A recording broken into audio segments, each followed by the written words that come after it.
What is good, YouTube? What is good, YouTube? Welcome into another episode of Lastword Productions Dolphin Podcast. I'm your host, Tavares Wilson. As you all know by now, I always get the last word. Here joined by one of my close childhood friends, man. Larry, man. Say what's up to the people. Yo, what's good? Last word. All right, What it do, so man? what's up, my boy? How you feeling today? Chilling, man, chilling. What the topic is for the day? All right, so the topic for today is we're gonna be talking about the Dolphins as a whole and basically whether or not we think they improved as a whole or they got worse, and what does that mean for this coming season. So what we're gonna do is we're gonna go group by group, like where they lost players, where they added players, things of that nature. We're gonna Mm-hmm. come to our own conclusions whether or not they agree that we agree or disagree on whether or not they improved in those individual groups and as a whole if they improved or are they're lacking now or they Okay. so before we get into that though, I want to let everyone know who's tuning in in the building right now. If you're on Facebook or YouTube, be sure to drop a like and follow on Facebook. If you're on YouTube, be sure to subscribe to the channel, hit that bell so you get notified whenever we do go live. And let's get straight into it. So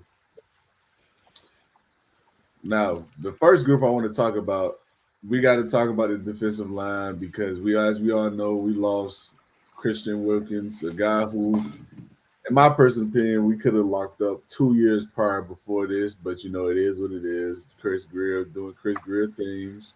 It happens.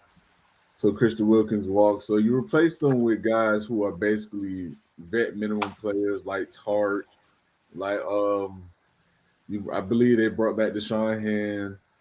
They went Mm-hmm. and got Calais Campbell, a guy who's a proven veteran in this league, but he is turning 38 years old. I mean, I'm not saying he's going to fall off the face of a cliff, but I mean, Father Time is undefeated. So we shall see. But with all that being said, you still have Zach Sealer. You also lost Raekwon Davis. I got to add that in as well. So being the fact that we know they signed a lot of guys who are from the vet minimum, you got a talent in Calais Campbell, who is still a good player, but he is older. He's not giving you the snaps that Christian Wilkins gave you. Do you believe that is an improvement or you believe it's a downgrade at that position? Mm, honestly speaking, just from what Christian Wilkins gave us production wise, I feel like we've downgraded a good amount in the defensive. I would say in the defensive tackle spot. The defensive tackle spot we've downgraded. Christian Wilkins was a guy who rarely got subbed. He played most of his snaps. He rarely was injured. He always was on the field, so he was productive.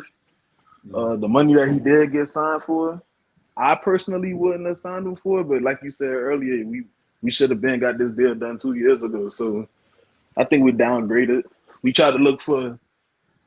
It's like when you have the complete package, and then when you lose it, you try to replace it with four other things that you think could make that package. I feel like that's what we did.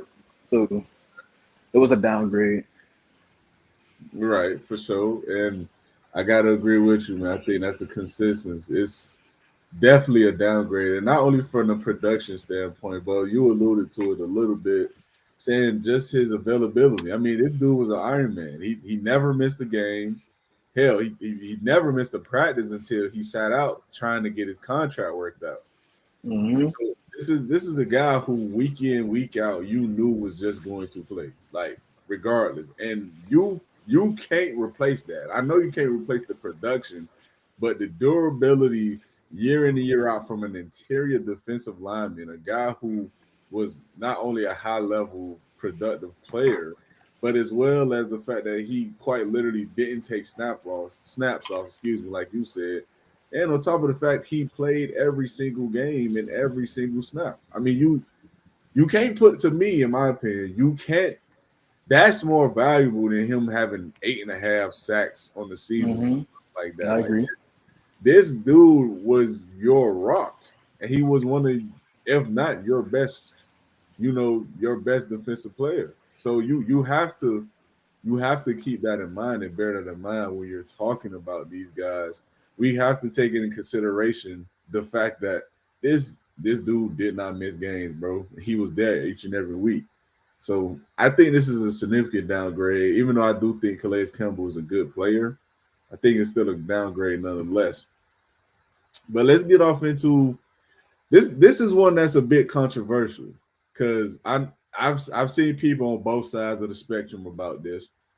But the Dolphins, as we all know, released Xavier Howard, a guy who was due for, I believe, 14, $16 million, I believe, next Mm-hmm. year.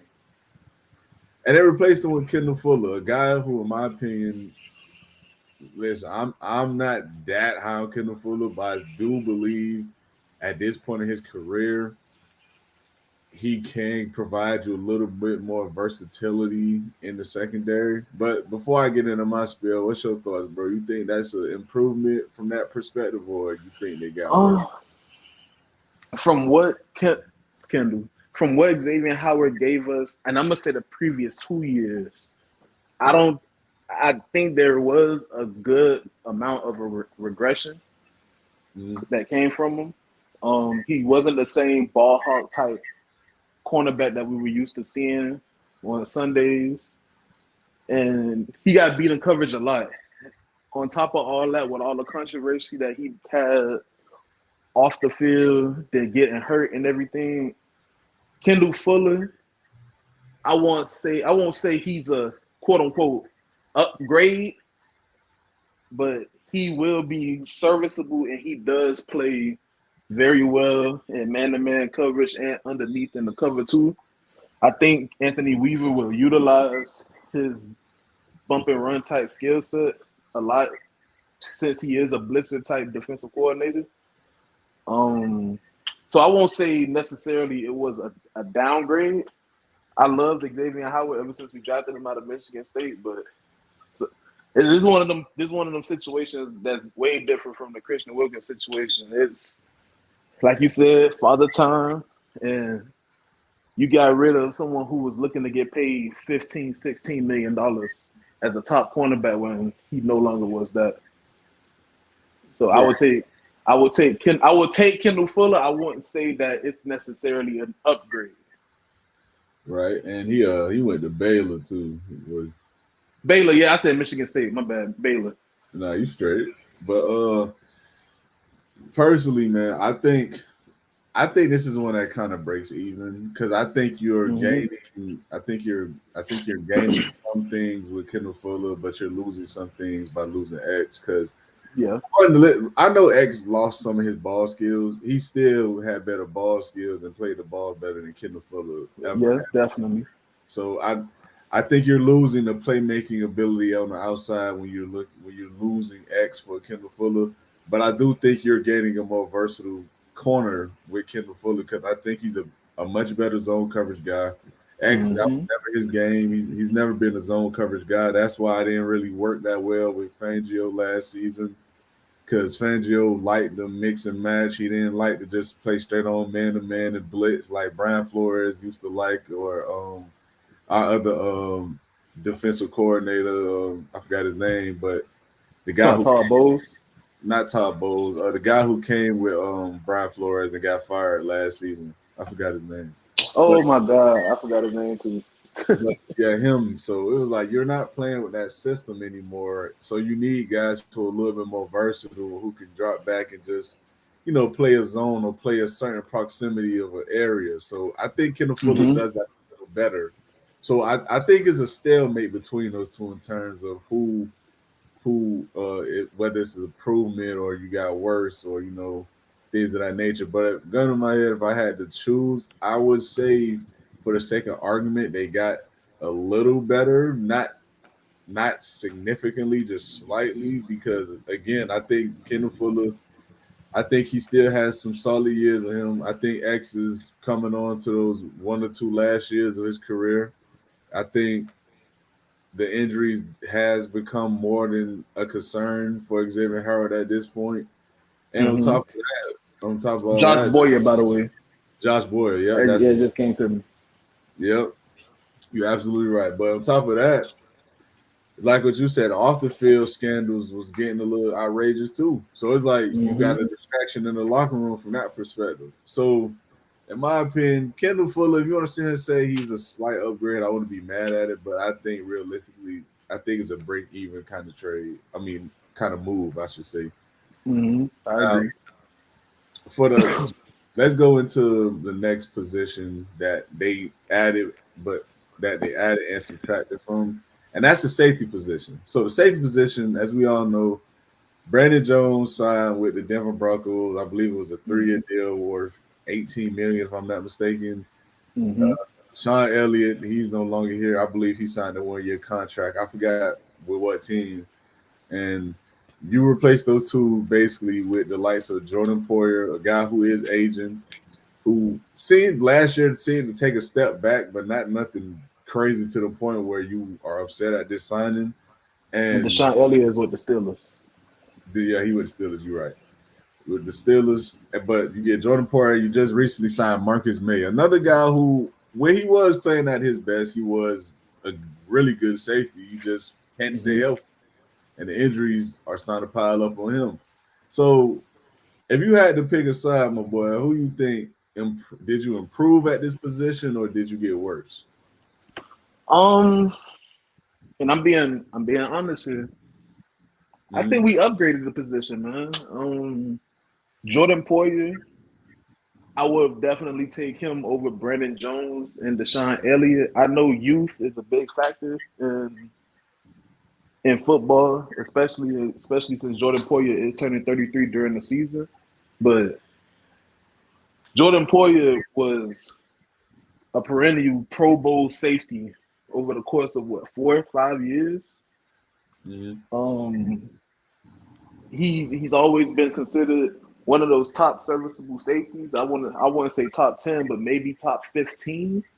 You didn't lose a top 15 caliber safety this free agency, and I really do feel as if with the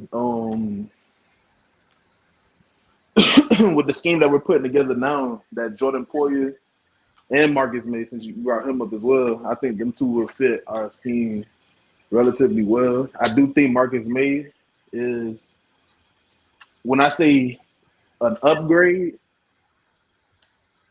just from the sense of filling in the box, he is a very good deep high safety.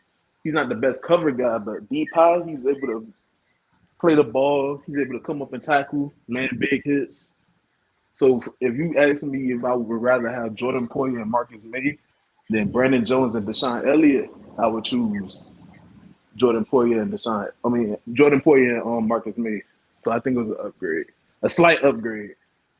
And the only reason it's slight because Brandon Jones and Elliott is significantly younger. Yeah, I agree with that. I think it is a slight upgrade, and I think it's just for the simple fact that Jordan Poyer, even at this late of his career, I think he's still the best safety amongst the four names we just mentioned. So Mm-hmm. he got better at the position. Now, I do agree. The reason why it's a slight upgrade is because there's no telling how much longer he has in the tank. At 33 years old, as we all Yeah. know, that is 33 in the NFL is like an eternity in the NFL. So Yep. he's going to be looking to steadily decrease in his game in terms of his production and speed on the field and his just all out like ability to consistently play snaps and play the whole top half of the field himself, things of that nature, or whether he played the whole field himself because sometimes Javon Holland goes in the box and things of that nature. He dropped down in the slot, whatever the case may be. So that could be a factor. And Marcus May, I mean, if Marcus May was still Marcus May that he was with the Jets and when he first got to the Saints, then this would have been a good signing. But Yep. I just don't know what he has left, man. I mean, this is a guy who doesn't see the field that much, and this large part of that's because he can't stay on the field. So we just got to see what you get with that, man. Well, whatever he could give you, I guess, would be a good addition because they needed the safety depth. They was trying out two corners for safety, backup safeties. So I guess him in a backup role would be fine. But I do agree that as talents, I think they're better talents overall players than what you got rid of in Brandon Jones and Deshaun Elliott. But I got to give Deshaun Elliott credit, man. He was a lot better than what I thought he was going to be. I will give him Hmm. credit for that because I thought he was going to come in, be a backup safety. He came in and he played the most games for you at the safety position. On top of the fact that you could really say he was your most consistent this season because he may not have been a ball hawk or anything like that, but he played downhill well. He made good open field tackles. And I mean, to his credit, he covered a little better than I thought he could. Like, he wasn't terrific at it, but he was okay. He was better than Brandon Jones. I'll tell you that. But yeah, Jordan Poyer and Marcus May are slight upgrades in my opinion. Now Yes, let's just go. slightly. Yeah.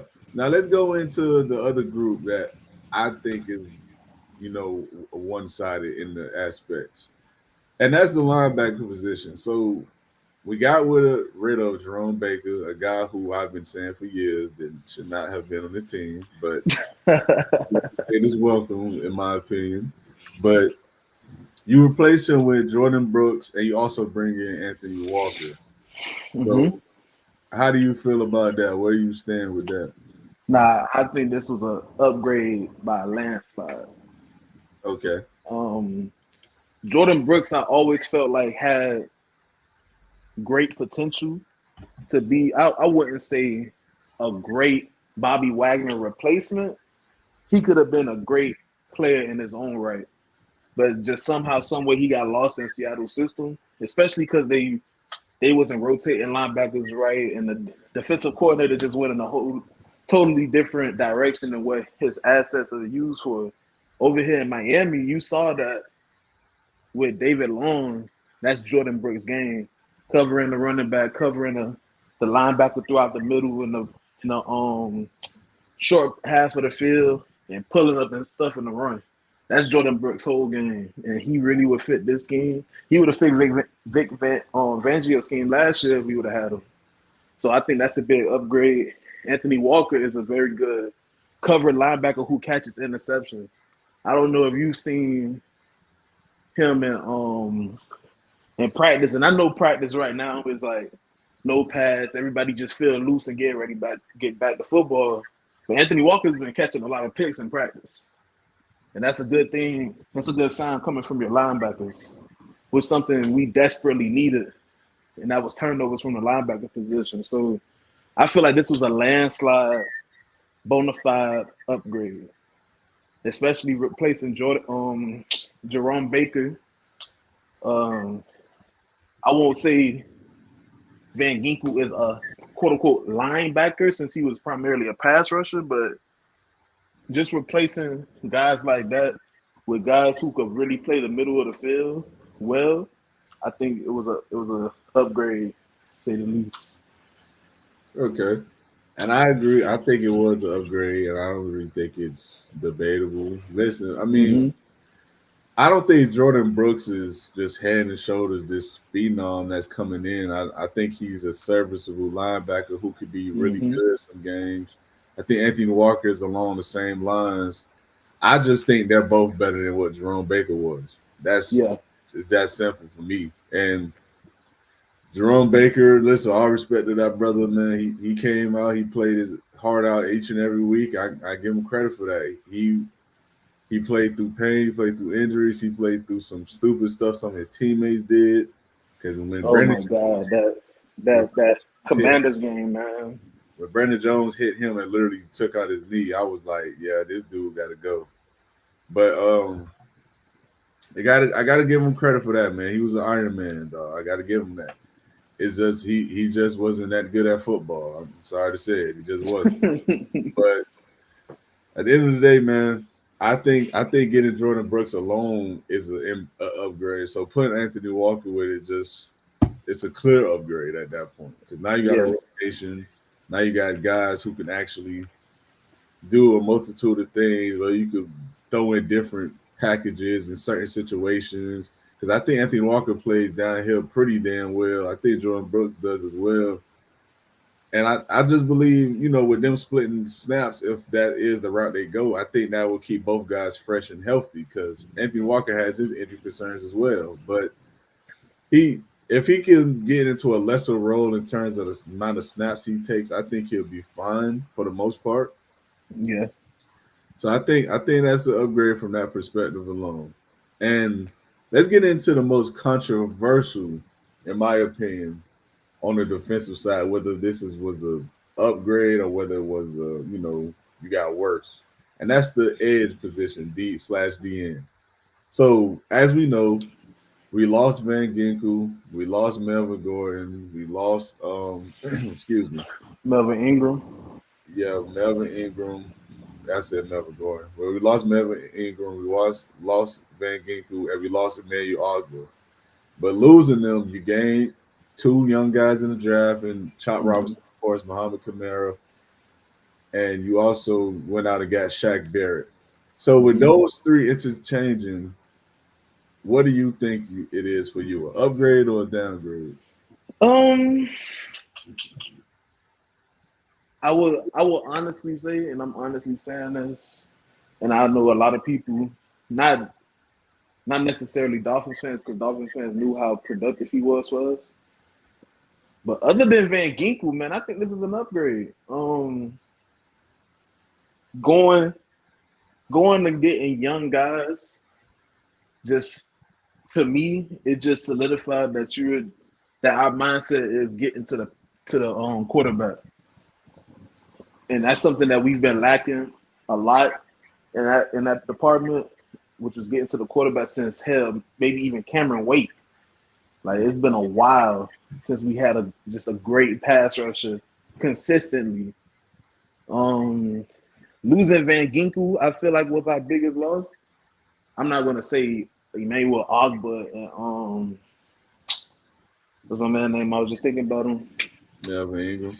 Melvin Ingram. Like I don't feel like those guys necessarily were huge losses, especially since Ogba kind of lost his way in the lineup from 3 years ago.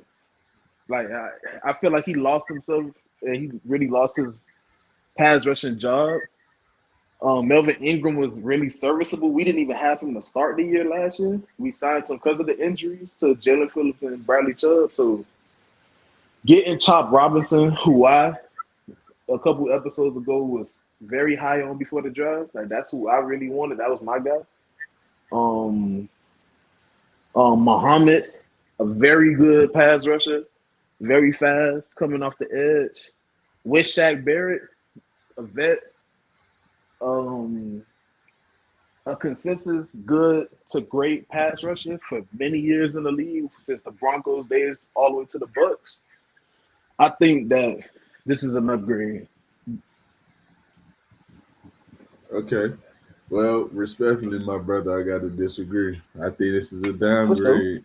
And the reason I say that is simple. I think, for one, Van Ginkel, when you look at everyone we named, like I just said with the safety situation with Poyer, I think he is quite easily the best edge rusher there. And not only is he the best edge rusher, he was an ascending talent. And this, and Mm. to me, when you have that, you either keep it or you trade it. And they didn't do nothing. They just lost it. So when you don't get nothing in return for that, to me already that's a loss. Regardless, unless you're replacing him with another guy who's an ascending young talent, I don't see what you're really getting from it. And I get Chop Robinson is a young talent and he does have way more upside than Van Ginkel does. The problem is he hasn't played a snap in the league yet, so I don't know what the hell he is. So that's one thing. And secondly, the whole Shaq Barrett thing, I get that he's a veteran and he has done good things in this league. The fact is, though, the man has been a shell of himself the last 2-3 seasons. I mean, and you're asking him to play significant snaps at the beginning of this year because, as we all know, there's no way on God's green earth Chubb and Phillips are going to be ready week one. It's just not happening. So at the very least, you're asking him for the first month of the season to be your starter because I don't think Kamara is going to come in and beat him out in training camp for the job. I just don't. So He's going to have to take significant snaps. And Shaq Barrett has never been this edge setter that's been just being able to anchor the edge and keep things inside him. That's never been his game. His game has been a pass rusher. He's a lead on the edge. He's quick off the ball, things of that nature. He doesn't have that first step anymore. And he's not quick off the snap like he once was.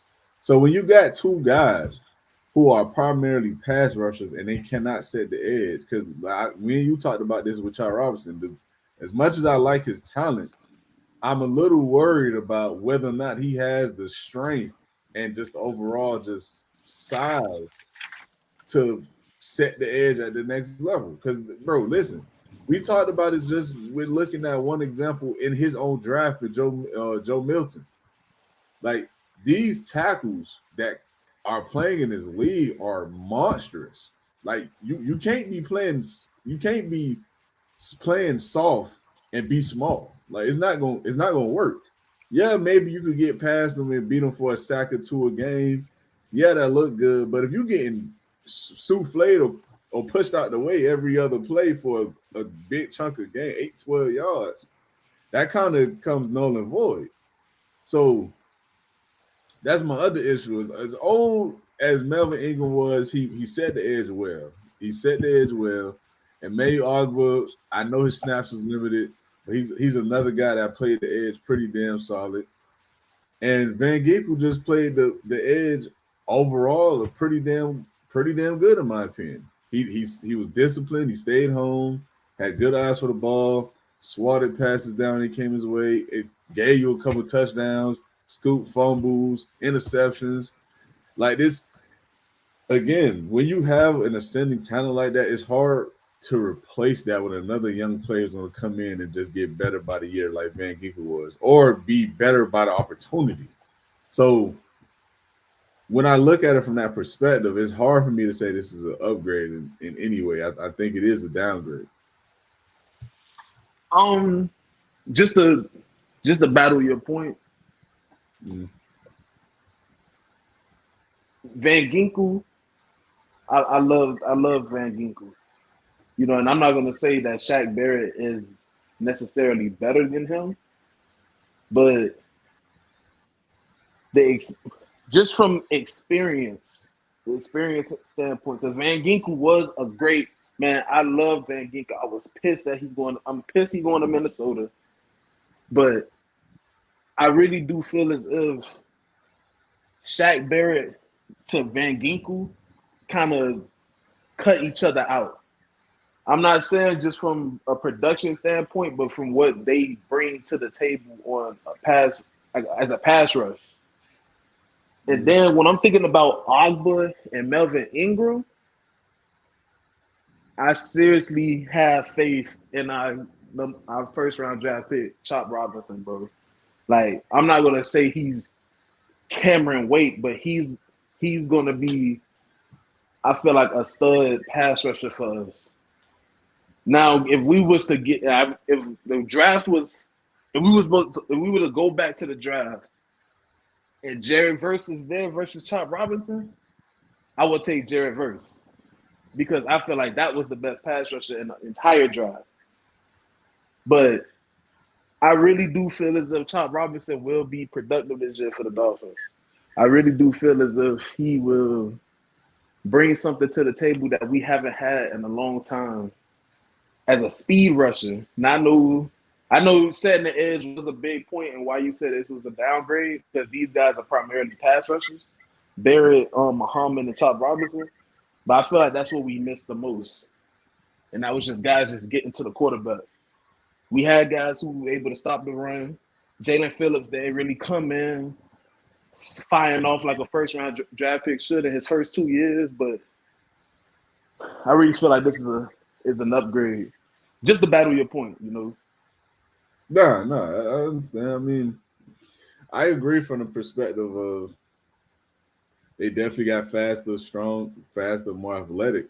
I definitely agree with that. Mm-hmm. It's just setting the edge at the next level matters, man. I mean, especially when you're in the division with Breece Hall and the new pieces on our offensive line for the Jets.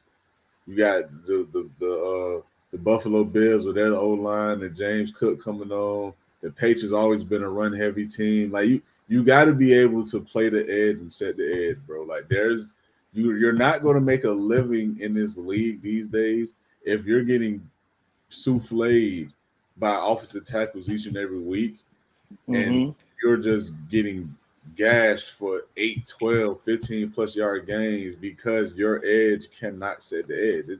That's the reason why guys like Calais Campbell can still get a job, or the reason why guys like Shaq Lawson can still get jobs, even though they're not high productive sack guys. They get jobs because they're setting the edge. They're great at setting the edge. That's why Malik Jackson got paid the money he got paid with the Jaguars when he was still playing. You know, these guys, those are values that you can't put real value on, and that's things that film won't show. And I get it. It's not the pretty splash plays. It's not the 20-plus sack season. I get it. But at the end of the day, those plays are the difference between winning and losing games sometimes. Can you get off the field? And it's going to be real telling this first year to see what Chop lines up when it comes to that. Like I told you last time, it worried me to find out that he didn't participate in his bench. That worried me. So it's like, what is not being said? Like, is he a little weaker than what we thought he was? What's the deal? But like I said, we'll see. So let's go on to the other side of the ball, though, man. We're gonna start with the offensive line, and I think this is another one that's clear for the wrong reasons. But yeah, and I'm gonna agree. Trust. So you lost Connor Williams, you lost Robert Hunt. And so now what do you use to replace them? You go out and get Aaron Brewer, the guy, the center from the Titans, who pretty good in run blocking, but he was absolutely horrible in pass blocking. And then you replace Robert Hunt with his own teammate, Liam Eichenberg, a guy who, for whatever God-given reason, he has to have some kind of blackmail scheme going on, because I don't know how the hell he's still on the roster. But, that's another story for another day. So what says you, my boy? What, this a downgrade or upgrade? A huge downgrade. Huge downgrade. Huge. Just like I said, it was a landslide upgrade for linebackers. This is a landslide downgrade for the offensive line. Just Connor Williams and Robert Hunt alone makes this a huge decline, bro. Like, those guys are Robert Hunt, to me, bro, especially on Miami, was a cornerstone offensive lineman. He was a guy that you could have seen here for 10 years and nobody would have ever blinked an eye or said, nah, this not it, y'all. We need to replace him, this, that, and the third. Everyone loved, if you're a Miami Dolphins fan out there listening, you loved Robert Hunt. I know your favorite player, Robert Hunt, is when he was jumped in the end zone. He scored that touchdown against the Baltimore Ravens that got unfortunately called back. Yeah. Everybody loved Robert Hunt, bro. Losing him was detrimental. Now, would I pay him $100 million over 5 years? Depends on how you feel about paying offensive lineman that much, especially one who wasn't. I don't believe Robert Hunt was ever voted to the Pro Bowl. I know he for a fact he never made any All Pros, but still, like, Robert Hunt was a guy that you could have seen here 10, 12, 13 years and nobody would have ever had a problem with it. Connor Williams, on the other hand, he was, I'm not going to say he was a big problem, but he was the type of guy during contract negotiations really had an issue there. Like, he wanted top center money, which after his first year with the Dolphins, you kind of understood why he would want that, but he was still fresh into the team, like, it's kind of, I don't want to say unfair, but it's kind of not justified to try to come in and ask for $25 million after 1 year of production, in my opinion, especially off a free agency contract. Like, you just got here, But I do still like what Connor Williams was able to do for us from a production standpoint, because he did mesh with Tua after they did clear up their little snap issues that they had at the beginning to start their playing careers together, it did look like Connor Williams was going to be, like I said, a cornerstone type piece for our offensive line. So losing them two alone and replacing them with Aaron Brewer, we re-signed what's my man's name on the right? Isaiah Wynn came back. Austin Jackson. These are Liam Eichenberg. Like these are not the same caliber guys of a Connor Williams, Robert Hunt, man. Like this is not what you want to come and look at line up 18 weeks out of the season, man. Like this.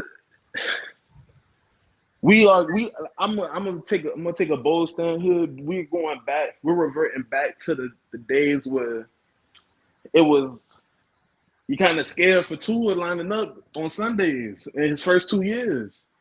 Because it's about to be hell-bent pressure almost every single game.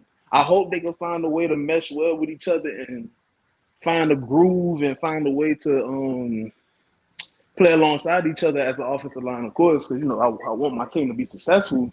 Right. But this is a very scary time, especially for a quarterback who's looking to get a contract extension. I don't know, man. I really don't know. This is a downgrade to me. It's a big downgrade.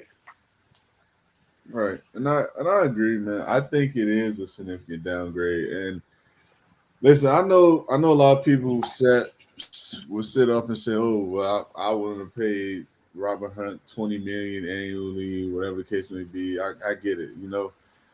At the end of the day, man, it goes back to what I said earlier about Christian Wilkins. These deals could have been gotten done. Mm-hmm. They had a year prior to make these deals get done. Even if you want to look, this go off on a little tangent. Even if you want to look at this Tua situation. Mm-hmm. It was literally reported that the first offer the Dolphins made was made this offseason in, I believe they said in May. And he was eligible for an extension the year before. So why is the first offer just now being made 2 months ago? What the hell was going on? I mean, listen, we can feel however we feel about Tua. But if this is your guy, if this is the guy you've been advocating for since you drafted him, you brought in a coach to specifically make him whole again. You brought in receivers to make him better specifically. And you brought in running backs and skilled players to help mesh with his playing style. Why on God's green earth was a contract never extended or an offer never made? If you're moving mountains to get this guy in the best possible scenario to be his best self, his most successful, why on God's green earth was an offer never put on the table for a year? It does not make sense. It just doesn't make sense. It does not make sense of any logical train of thought or any metric you want to go by. Like it just doesn't. And so that's what bothers me about this whole Robert Hunt and Christian Wilkins situation. Like, you couldn't have made these guys any kind of offers, or at the very least anything reasonable, because you had years to do this, but yet you let the market play out the way it played out, and now you broke it. You stuck. Basically, now they got to a point where you can't pay them. You got no choice but to let them walk. And it's crazy that it has to get to that point, because you had the opportunity to extend all of these guys. You had the money at one point. Mm-hmm. But for whatever reason, you didn't. And you brought in guys like Kyle Van Noy, like Shaq Lawson, like Eric Flowers, hell, now Emmanuel Ogba. You brought in all these guys, gave them all this money, and you lost the talent you home grew. So at the end of the day, man, I it's like what I tell people all the time. I don't see why on God's green earth Chris Greer is always just getting the benefit of the doubt with his undeniable love. Like, listen, has he made good moves? Absolutely. Absolutely. Not taking that from him. He went and got you Tyreek. He drafted you Jalen Waddle. he drafted you Jalen Phillips. I know some people high on Jalen Phillips. He drafted you Javon Holland. You know, you haven't won nothing with any of them, but they're good players. At the end of the day, it's I cannot fathom how people can look at this team since he's been a general manager the last 8 years and sit here and say he's squeezed all the juice out of this fruit to make it the best product it could be. And he just hasn't. He just has not done that to me, in my opinion. I mean, we went through the draft on this very same podcast, all his drafts over the years. He can't draft well. His free agent signings are nothing to be writing home about. He makes 1 or 2 trades probably every 1 or 2 years that makes you feel like, okay, maybe he knows something about football. But outside of that, the coaching hirings ain't even been that damn good. I mean, if we're being honest, because he brought in Brian Flores and they wasn't even on the same playing field. They didn't have the same scheme set up in terms of how they was going towards the future with this team.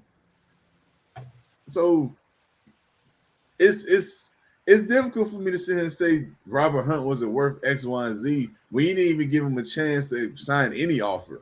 Like, it's just crazy to me. But to get back on topic though, it's definitely a downgrade because I don't care if Connor Williams was hurt or not. Connor Williams was significantly better than Aaron Brewer last year, and it's not even it's not even close. He was better than what he was.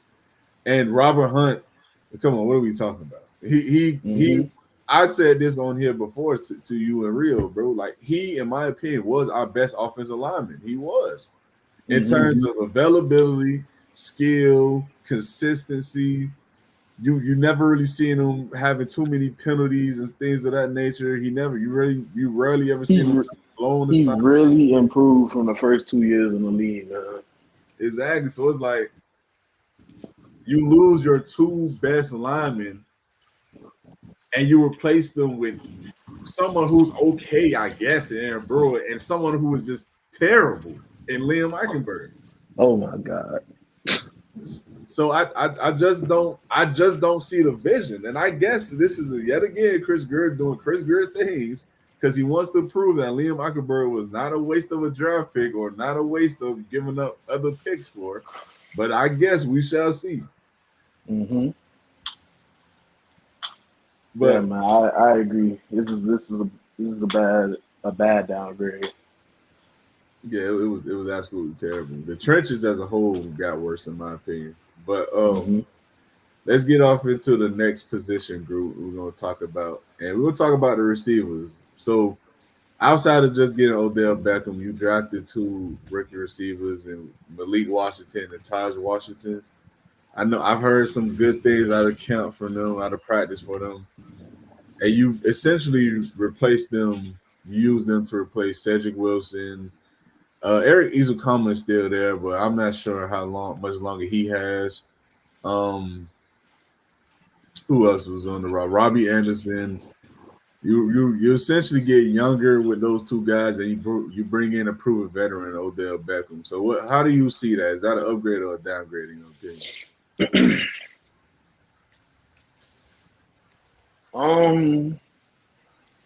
Just from the sense of, I honestly feel like just from Odell Beckham, it was a slight upgrade, including the rookie receivers. Excuse me, Eric Ezukama still being there versus Cedric Wilson, Robbie Anderson, Chase Claypool. Trying to think of some other names because we still have Braxton Berrios on the squad. I feel like it's a slight upgrade, just like I used for the safeties. It is like Odell Beckham is slightly older than the receivers than the receivers that we just named, other than maybe Robbie Anderson. I think is 2 years younger than him. Odell Beckham is, I feel like, still Odell Beckham, a dynamic receiver. You're not going to ask much of him. He's going to be a third wide receiver in this scheme that we have with the Dolphins. He's still very dynamic. strong hands, still a good route runner.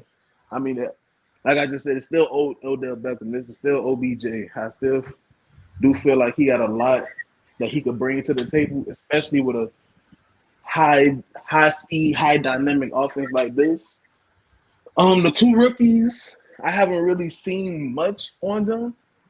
That's why I'm really talking about Odell more than I would the rookies. But I did hear some good things about Malik Washington, so that's good. And then we brought back Braxton Berrios, who was when he was in very serviceable.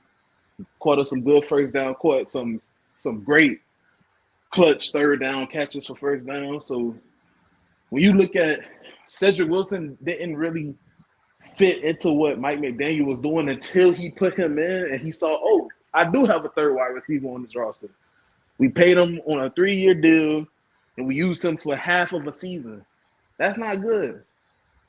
And it's kind of unfair to call him a downgrade, even though it is Odell Beckham, but it is kind of unfair because he didn't get a chance to put in the body of work in Miami. Chase Claypool, I don't even feel like I should even talk about him. He was terrible, bar none, flat out 0, F grade. He didn't find no way into the scheme.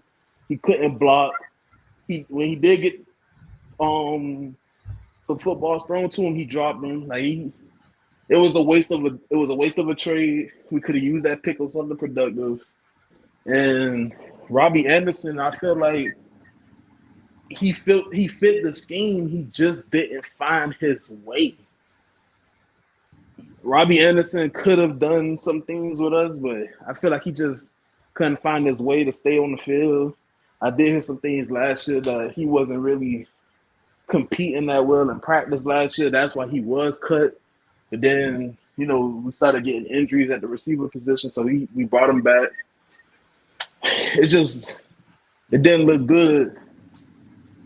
It didn't look good as a whole from the receiver group last year, so I feel like it was a slight upgrade. Okay. I think it's a slight upgrade as well because I think you got a little bit better in your depth. But I don't think this Odell signing is just that much significantly better than what Cedric Wilson was at this point of their careers. Because I don't think people understand what Odell is at this point. Odell at this point is at best a receiver 3, and that's at best. Because you can. I told people this on TikTok, man. I don't think Odell's a top 30 receiver at this point. I think you can name 30 people better. So when I look at it from that perspective, how much better is he than Cedric Wilson really? I don't think it's that far off. Because when Cedric Wilson got the opportunity, he played well. Like he wasn't bad. He didn't drop passes. He was good after the catch. He made a lot of high contested catches at times. This was a guy who actually, when given the opportunity, gave you some good minutes and some good snaps. Like, hell, I mean, I remember a couple of times when he was missed on some touchdowns or on some passes. So it's like you said, it's unfair to say that, because it was killing me that I heard so many Dolphin fans saying that they need to get better at receiver. Bro, they have Tyreek Hill and Jalen Waddle. Whoever comes after those two are going to get significantly less targets, regardless of who the hell ever you have there. Unless you have another top-tier receiver who would demand the ball, that third receiver at best is giving you 400-500 yards at best. So I don't know what people thought Cedric Wilson was going to do. If Odell Beckham goes out and gave you 700, 800 yards, God bless him. He ain't give you that last year. So I don't get why the hell people think this is going to happen. And last year he was a 1A in a 1A kind of situation. So I don't get what the hell people think is going to happen this year. He's in a loaded offense with not only just 2 damn good receivers, but now they got a damn good tight end. So I don't get what the hell people think going to happen. He going to come here and just miraculously be better than Cedric Wilson? We'll see. But I do think Just to slightly cut you off right here, you don't think that Odell Beckham would take a load off Jalen Waddle and Tyreek Hill? Especially because this is why I think he was a great signing, the red zone. When we got to the red zone, bro, it's like the whole offense went stale. If we wasn't running the ball, we could not throw the ball in the red zone. We had tall receivers for the whole Mike McDaniel tenure, and we never threw a fade route. The only time we threw a fade route was the Chase Claypool last year. He dropped it. Like, I feel like Odell would help in the red zone aspect. How do you feel about that? I mean, I think that's a fair case to be made for that. But the thing is, like I said, man, I don't think it comes down to skill set. I think it just comes down to play calling, bro. And I just think with play calling and how Mike McDaniel calls his plays, and it's clear that Tyreek Hill is the vocal point of this offense, and he's going to get 12 to 15 targets a game. It's just hard to sit here and expect any receiver 3 to come in and just put up these receiver 2 borderline numbers when they're not going to be getting the targets. I mean, bro, Odell literally went, 6 straight games last season without getting you 25 yards? And he was in a situation where it was only him and Zay Flowers because Mark Andrews got hurt. Mm-hmm. So it was like, I mean, bro, I just don't get how much better he is than Cedric Wilson at this point. Is he better? I would live with that. He's better. I would give him that. But is he significantly better? No, I'm not giving people that. I don't think he's significantly better than Cedric Wilson at this point. I just don't think that. Especially when he can't even play half the snaps in the game. I mean, I remember watching the Ravens games and he's on the sideline. Do you think being in a run-heavy offense kind of messed him up for last year, or you not giving him that grace? I mean, I'm not giving him that because I've seen a rookie be their number 1 target and be productive every week. So I got you. I mean, there's nothing Zay Flowers did on the field that Odell isn't capable of doing. I just think it came down to Odell not having that same burst or the same durability, endurance to withstand the long haul of an NFL season. I think that's what it comes down to. Understood. I understand that. But the next group we're gonna get into the running back group, and as we all know, we drafted Javier Wright, running back out of Tennessee. It seemed like Jeff Wilson is going to be the odd man out. If I believe he was traded, if I'm not mistaken. So I'll fact check that for you. You go ahead. Yeah, so he's essentially replacing Jeff Wilson, and I believe Chris Dokes is still there, if I'm not mistaken. But how do you feel about the running back room? Do you feel like it's an upgrade right now, or you feel like it stays status quo? When you say status quo, do you mean like, are we basically comparing Jalen Wright getting drafted to Jeff Wilson and what he was producing with Miami? Yeah, pretty much, because that's who he essentially is replacing. All right, I'm gonna be honest here. I love speed. I love speed. I love speed, especially since I'm not that fast. But the Jalen Wright pick was questionable. Mm-hmm. Like, is Mike McDaniel that pressed on his running backs that got hurt last year to find a third back when he already had backs on the squad? Chris Brooks, I don't know if that's who you was referring to when you said Chris Dokes, because I don't think Chris Dokes is there anymore. Nah, it's Chris Brooks. I got him confused with another running back. Yeah, but Chris Brooks tore his ACL, so I know that's a big issue right there. He already was like a practice squad guy who earned his spot throughout the preseason. So I don't know how he's looking right now. Jeff Wilson, I'm kind of shocked we kept him and drafted a running back. I don't even feel like it's a upgrade or downgrade. It's more of this is already what you had. So what are you really drafting another running back for? But I could see that because Miami rotates their running backs a lot. So I'm guessing that Jalen Wright is going to get some touches, maybe even as a kick returner, because I know Mike McDaniel doesn't want.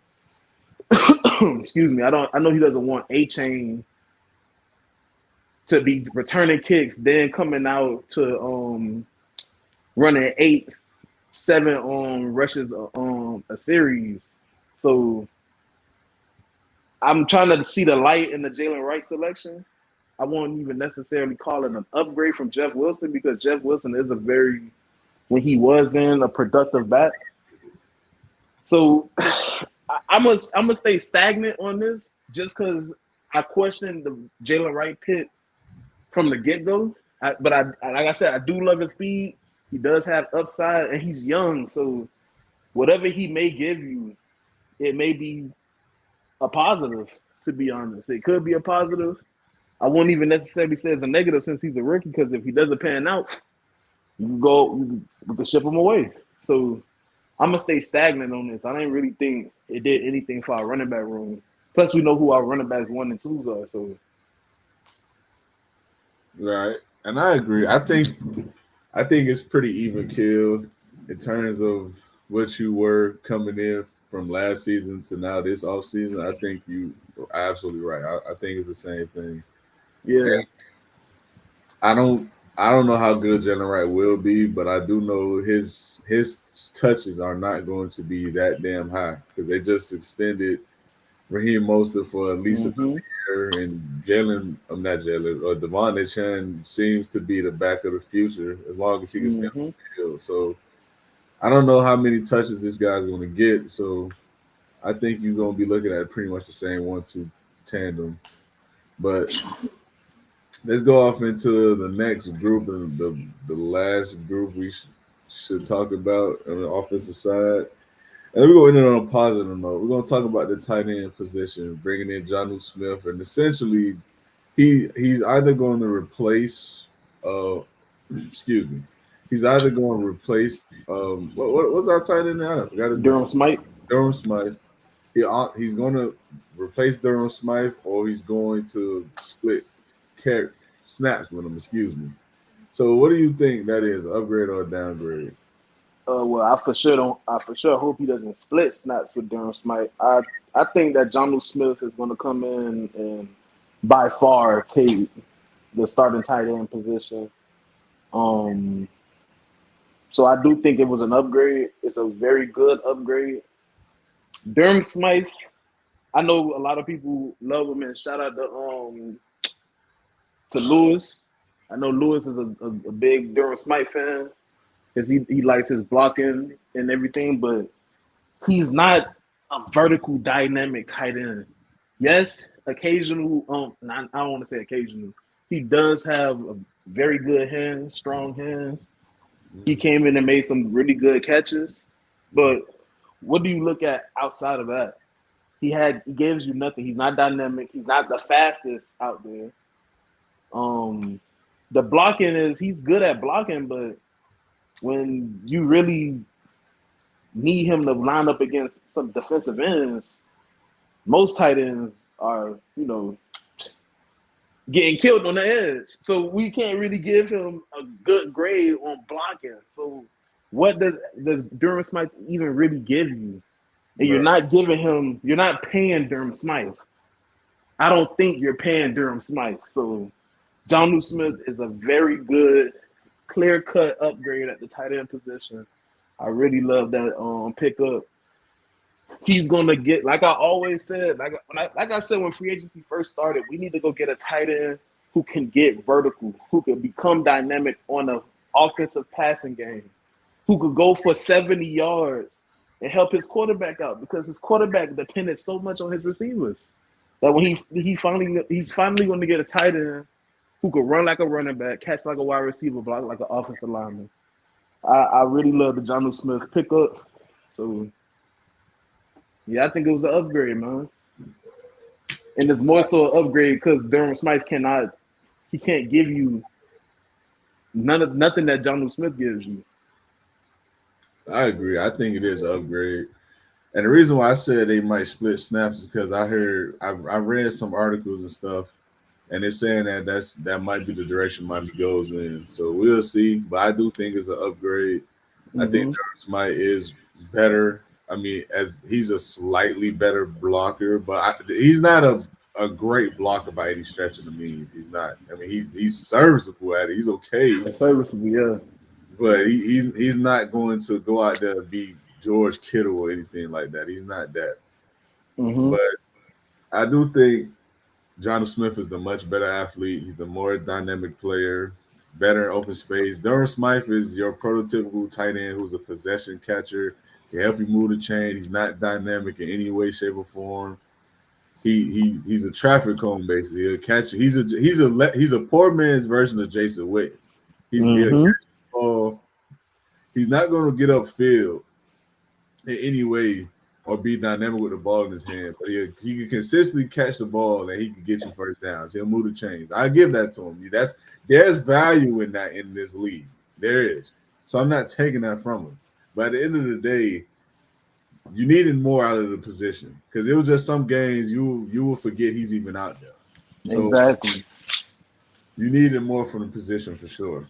But so now that we done put all that together, so how do you feel about the team as a whole? Do you feel as if the team as a whole has improved, or have they gotten slightly worse?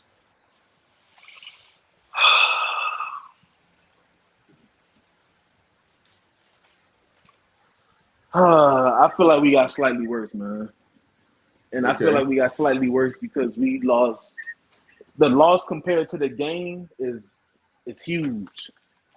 Think of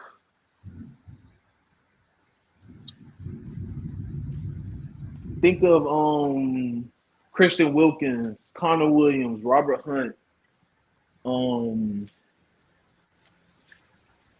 Robert Woods. I'm thinking of the receiver. Robert Hunt, Christian Wilkins, Connor Williams, Xavier Howard. Like we've lost Andrew Van Ginkel. We've lost some very good big names for us that's been very productive for the past 3, 4, 8 years. And when you look at the guys that's coming in to replace these guys, I seriously don't feel as if we are better on the, like you said earlier, from the trenches standpoint, we are terrible. By bar none got a whole lot worse. And that's where games are won and lost at, in the trenches. Mm-hmm. That's why I feel like it's a very big downgrade for this Miami Dolphins team in the trenches. Like just like the secondary, I feel like we slightly got better. Linebackers, we got a lot better. Tight end, we got a lot better. Receiving room, whichever side you want to look at it, we got slightly better. We could have done more. We could have done more with a lot less.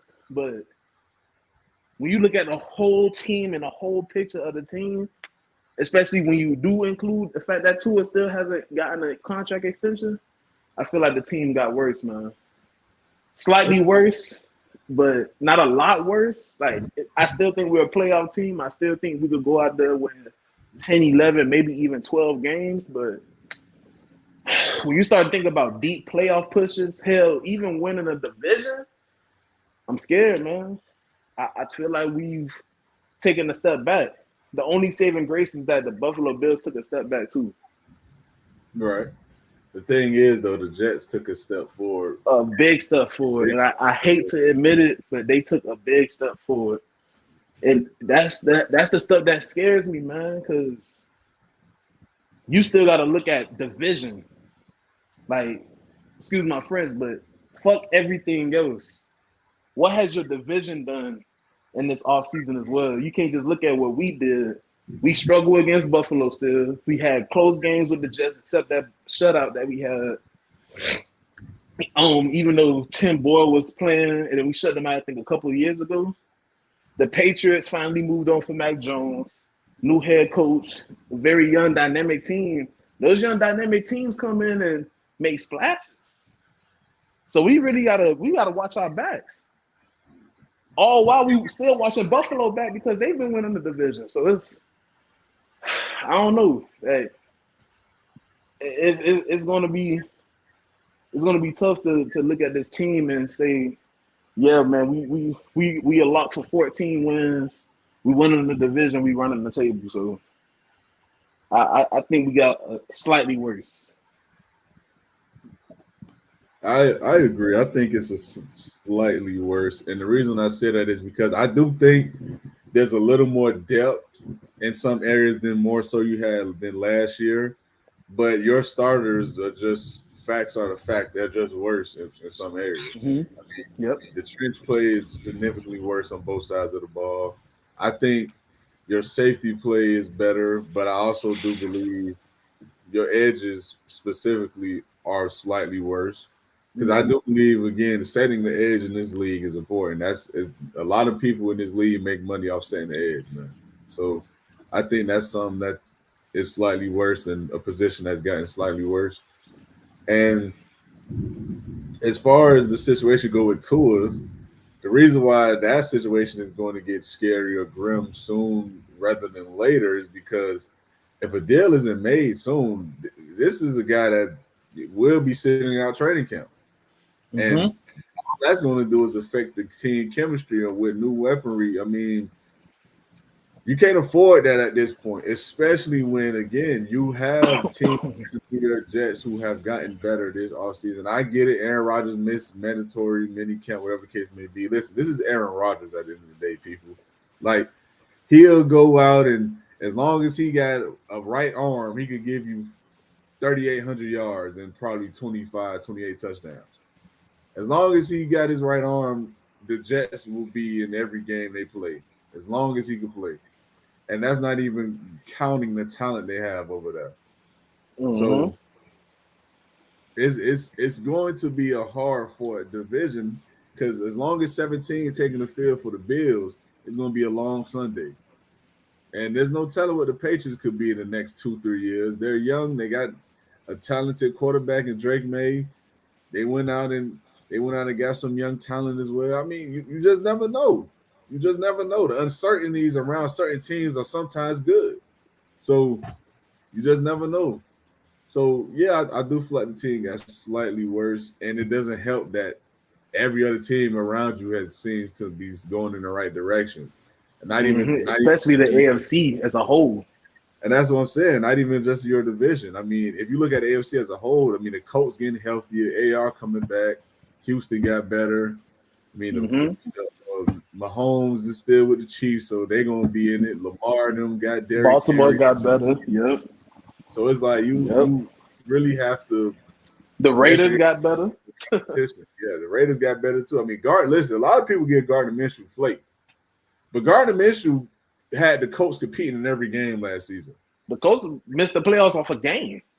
Exactly. So if he could go over there and play as good as he had them playing, I mean, if he could go over there and play as well as he did with those lesser weapons, now he has Devontae Adams to throw the ball to. Mm-hmm. We'll see, man. But that'll conclude today's episode, guys. Appreciate y'all tuning in always. Much love, much respect.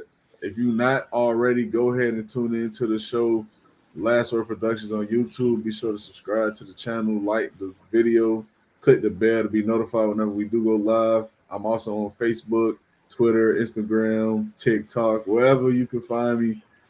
Lastword Productions is the name. You got anything you want to say later before we head out? Hey, man. Y'all get y'all popcorn ready, man. That's it.